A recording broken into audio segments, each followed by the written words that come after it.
आदरणीय भाई अजय जी, हमारी महापौर श्रीमती रजनी अप्पी जी, आज के इस कार्यक्रम में उपस्थित जिनका बहुत जोशीला विचार हमने सुने हैं, ऐसे डॉक्टर हरीन्द्र श्रीवास्तव जी, जनीय विजेंद्र जी, योगेंद्र जी, कार्यक्रम के संयोजक संजीव शर्मा जी और उपस्थित सभी भाई और बहनों, स्वतंत्र वीर सावरकर जी को और उनके साहित्य को पढ़ने का बचपन में मुझे मौका मिला। मैं समझता हूं कि जब भी उनके जीवन चरित्र का नाम था मेरी जन्मठे, और मैं एक बार पढ़ा और दूसरी बार जब पढ़ने लगा तो मेरे आंखों में आंसू आने लगे।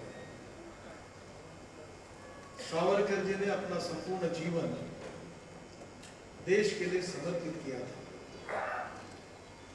वो देशभक्त थे, राष्ट्रभक्त थे और उनके पूरे परिवार ने देश के लिए कुर्बानी दी।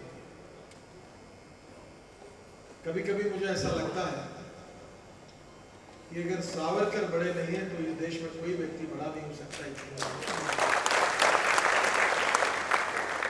अंग्रेजों के शासन के खिलाफ लंदन में विद्यार्थी होने के बावजूद उन्होंने जिस प्रकार का संघर्ष किया और उसके बाद में भी लगातार जिस प्रकार से वो लड़ते रहे, वो हमारे देश के स्वाधीनता आंदोलन का एक प्रखर इतिहास है। वो केवल क्रांतिकारक और देशभक्त नहीं थे, तो एक महान समाज सुधारक थे और उनके जो समाज सुधार के जो विचार है उसका भी आज के तरुण पीढ़ी ने और सभी ने अनुकरण करना चाहिए। इसे उनके विचार थे। मंदिरों में जब हमारे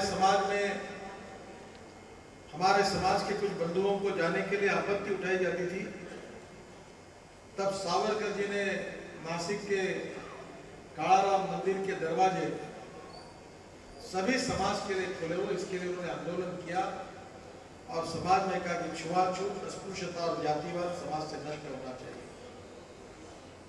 अपने जीवन में वो बार बार ये बात कहते रहे कि कोई व्यक्ति उसके जात से बड़ा नहीं होता, उसके गुणों से बड़ा होता है। जातिवाद, अस्पृश्यता ये हमारे समाज का लांछन है और इसलिए प्रखर समाज सुधारक के रूप में उन्होंने अपने सामाजिक विचारों की विरासत हम सबको दी है।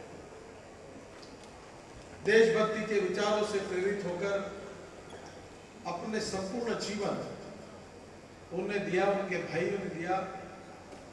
और जो पत्र उन्होंने लिखे अपने भाभी को, अपने पत्नी को, मराठी साहित्य में तो इतनी सुंदर कविता है कि उसमें से बहुत मुझे मुखोद्गत है। जयोस्तुते करके जो उनका नमन है वो इतना अच्छा है। साहित्यिक तो इतने बड़े थे कि उनके शब्दों में जैसी अंगार थी। जाज्वल में राष्ट्रभक्ति का वो प्रतीक थे। कुछ दिन पहले मुंबई में मुझे स्वतंत्र वीर सावरकर जी के बहुत बड़ा स्मारक बना है दादर चौपाटी पर। वहां एक बड़ा हॉल हुआ, उसका उद्घाटन करने के लिए जाने का अवसर मिला और उस समय उनके जीवन का इतिहास उस स्मारक समिति ने दर्शन किया। स्वर्गीय सुधीर फड़के जो अपने अच्छे कार्यकर्ता थे, उन्होंने उनके जीवन पर एक फिल्म बनाई है और इस फिल्म को मैं हमारे महापौर जी को और विजेंद्र जी से प्रार्थना करूंगा कि स्वतंत्र वीर सावरकर का जीवन, उनका चरित्र इतना प्रेरणादायी है कि प्रोजेक्टर के साथ उस पीढ़ी को लेकर आप महानगर पालिका के स्कूल के छोटे बच्चों को सावरकर जी की एक फिल्म बताइए। मैं बहुत गिल्टी कॉन्शियस हूं, दुखी होता हूं कि सावरकर जी के साथ देश ने न्याय नहीं किया।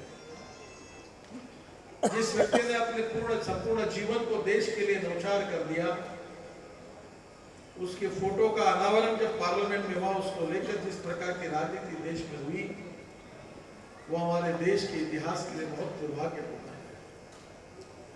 इस देश के लिए मरने वाला, इस देश के लिए मिटने वाला, इस देश के लिए अपने सर्वस्व को अर्पण करने वाला एक महान क्रांतिकारक। और उसको फोटो अगर पार्लियामेंट में लगाया जाता है तो उसके लिए जो राजनीति की जाती है, जो विरोध किया जाता है, वो बहुत दुर्भाग्यपूर्ण है। अटल जी की सरकार थी तब पेट्रोलियम मिनिस्टर राम नाईक जी ने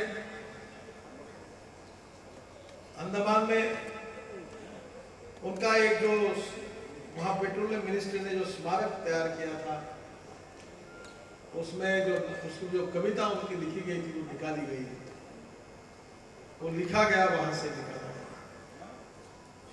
मैं भारतीय जनता पार्टी का अध्यक्ष होने के बाद अंडमान की जेल में गया।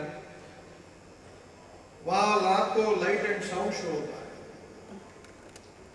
सावरकर जी का जो जीवन था, वहां का कितना कष्ट उन्होंने सहन किया, इसको वर्णन नहीं कर सकते।